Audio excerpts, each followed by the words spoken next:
এটা অতিকৈ মৰ্মান্তিক আৰু দুখ লগা খবৰ পালোঁ অলপ আগতে। খবৰটো শুনি মানে মোৰ চকু পানী বৈ আহিল। আৰু আপোনালোকক কিদৰে ক'ম, ভাষা পোৱা নাই। তথাপি এই ভিডিঅ'টো মই কিয় কৰিছোঁ জানেনে? যে প্ৰতিঘৰ মানুহৰ প্ৰতিজন পিতৃ মাতৃ প্ৰতিটো পৰিয়ালৰ প্ৰত্যেকজন সদস্য যাতে সজাগ হওক। কাৰণ আজি এহাল পিতৃ মাতৃৰ বুকু উদং হৈ গৈছে। কাৰণ কি বুলি ক'ম, কোনেও নাভাবে যে কাৰোবাৰ ঘৰত কিবা এটা হ'ব বা এটা আকস্মিকভাৱে ঘটনা ঘটিব। কিন্তু কেতিয়াবা নিয়তিৰ এটা কালচক্ৰ থাকে, লিখনিতে থাকে, কেতিয়াবা কপালত, কেতিয়াবা হৈ যায়। কিন্তু তাৰ মাজতো আমি কিছুমান ঘৰৰ মানুহখিনি যদি সজাগ হৈ থকা যায়, কিছুমানৰ পৰা হাত সাৰি থাকিব পাৰি। সেইকাৰণেই মই কৈছোঁ। আজি অলপতে এটা ঘটনা ঘটি গ'ল, যিটো ঘটনা মানে মোৰ ভাষা নাই বুজাই দিবলৈ আপোনালোকক। তথাপি কৈছোঁ। দেউতাক কাম কৰিবলৈ গৈছিলে, মাক আছিলে ভিতৰত, আগফালে এটা পুখুৰী আছিলে। কণমানি এজনী ছোৱালী, 2 বছৰ হোৱাই নাই ছোৱালীজনী। তেখেতে ভাবিছে কি, আনকালো বাহিৰত খেলি কৰি ফুৰে, কাষতে সকলো ককাই ভাইকেই ঘৰ আছে, আগফালে খেলি আছে বুলি ভাবিছে। আনকালো খেলি থাকে। সেই খেলি থাকে বুলি ভাবোঁতেই পিছতহে দেখিছে যে পুখুৰীত একেবাৰে উপঙি আছে। কেনেকুৱা এটা দুখ লগা খবৰ, আপোনালোকে ভাবি চাওকচোন বাৰু, কেনেকুৱা দুখ লগা এটা খবৰ। খবৰটো আমাৰ সম্পৰ্কীয় এঘৰৰে হয়। সম্বন্ধত মোৰ ভাইটিয়ে হ'ব, ভাইটিৰ কণমানি ছোৱালীজনী।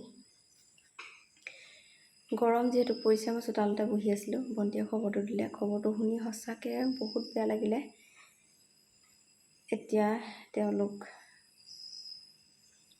হস্পিটেললৈ লৈ যোৱা হ'ল, পষ্টমৰ্টম কৰিব, কাইলৈহে বডিটো দিব বোলে। তেনেকুৱা এটা দুখ লগা খবৰ চাওকচোন। প্ৰতিগৰাকী মাক দেউতাকৰ বাবে কেনেকুৱা এটা, এহাল মাক বাপেকৰ বুকু উদং হৈ গৈছে। সেই মাক বাপেক হালেহে বুজি পাইছে কেনেকুৱা কি লাগিছে। সেইকাৰণে মই কৈছোঁ, আজি ঘৰত যেতিয়া মানুহজন কামলৈ গৈছে, মানুহগৰাকী অকণমান হ'লেও সতৰ্ক হ'ব লাগে। ভাবিব নালাগে যে কোনোবাই চাইছে, কাৰণ ঘৰত অন্য মানুহ নাই। আৰু ওচৰত ধেৰ মানুহ থাকিলেও সেই মানুহে নিজৰ ঘৰৰ কথাহে লক্ষ্য কৰিব, বেলেগৰ ঘৰৰ খবৰ লক্ষ্য কৰি নাথাকে। সেইকাৰণে অকণমান গুৰুত্ব দিব লাগে।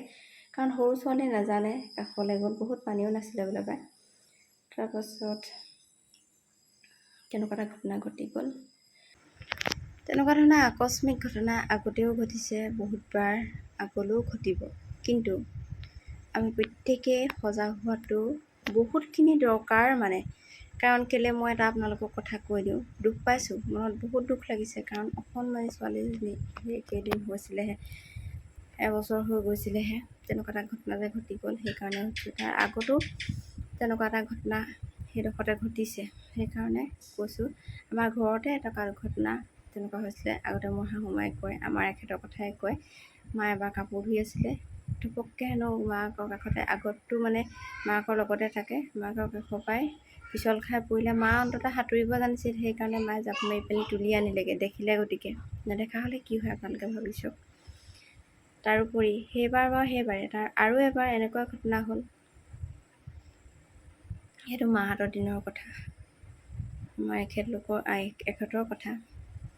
তেতিয়া দিনৰ পৰা এতিয়া দিনৰ কিমান পৰিৱৰ্তন, বহুতখিনি পৰিৱৰ্তন হ'ল, আধুনিক হ'ল। কিন্তু তেতিয়া কি আছিলে, মাহঁত বহুতখিনি এটা বান্ধত সোমাই থকা আগতে নহয় জানো। দেউতা ওলাই যায় চাকৰিৰ কাৰণে। তাৰপিছত মা আছে, ল'ৰা ছোৱালী আছিলে বেছিকৈ। তেতিয়া অকণমানি আছিলে, মায়ে কৈছিলে। তাৰ প্ৰথমটো ঘটনা সেইটো পুখুৰীত পৰি হৈছিলে। দ্বিতীয়টো মা থাকোঁতে হৈছিলে। দ্বিতীয়টো হৈছিলে মায়ে ভিতৰত কাম কৰি আছে, পথাৰত হালোৱা আছে, তেনেকৈ আছে। মানে ককাৰ কথা কৈছে, মাৰ শহুৰ দেউতা আছিলে, মানে বেলেগ এজন মানুহৰ সৈতে কথা পাতি আগফালে পদূলি পাতত তেনেকৈ বহি আছে। কিন্তু এখেত যে কেতিয়া পাছফালেদি ওলাই গৈ সেইপিনেদি গৈ পিনি পুখুৰীৰ ফালে গুচি গ'ল। মায়ে যেতিয়া মানে মাতি আছে নমতা হ'ল। মায়ে অলপ দেৰি পাছত হেনো ইফালে সিফালে চবফালে চাইছে, আৰু চাই পিনি লগালগ হেনো মায়ে অন্য কথা ভবাই নাই, পুখুৰীৰ ফালে ল মাৰিছে। আমাৰ ৰাস্তাটো ইপাৰে বা পুখুৰীটো, এতিয়া এই পুখুৰীটো বা ইয়াতে আছে, একেবাৰে সন্মুখতে লাগি আছিলে। সেই পুখুৰীটোত হেনো ওলোৱা সোমোৱা এনেকৈ কৰি আছে দেই, পানীটো খাইছে মানে। তাৰপাছতে মায়ে সাঁতুৰিব জানিছিলি, মায়ে জাপ মাৰি ধৰি পিনি ইয়াক তুলি আনিছিলে বোলে। মায়ে কৈছে দুবাৰ পানীত পৰি একেবাৰে মৃত্যুমুখৰ পৰা অহা গতে দেই। সেই তেনেকুৱা লিখা কথা দেই। মোৰ মানে সেই কথাষাৰ মনত পৰি গৈছে, সেইকাৰণে জনাইছোঁ আপোনালোকক। মায়ে সাঁতুৰিব জানিছিল, গতিকে তুলি আনিলে বা আগতীয়াকৈ গম পালে, কাৰণ আইপত চাউল আছিল বাবে সেইখিনি বা বাচি আহিলে।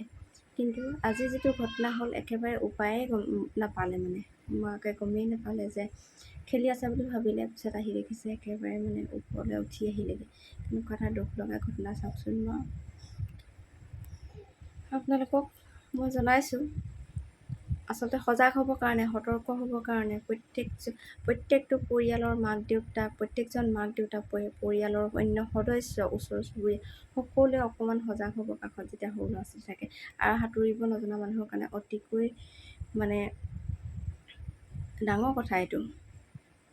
সেইকাৰণে আৰু সাঁতোৰ শিকাব লাগে, আজিকালি ল'ৰা ছোৱালীক যে সাঁতোৰ শিকাব লাগে। সাঁতোৰ মানে নিশিকালে পুখুৰীত নামিবলৈ যাবলৈ দিব নালাগে, জানেনে?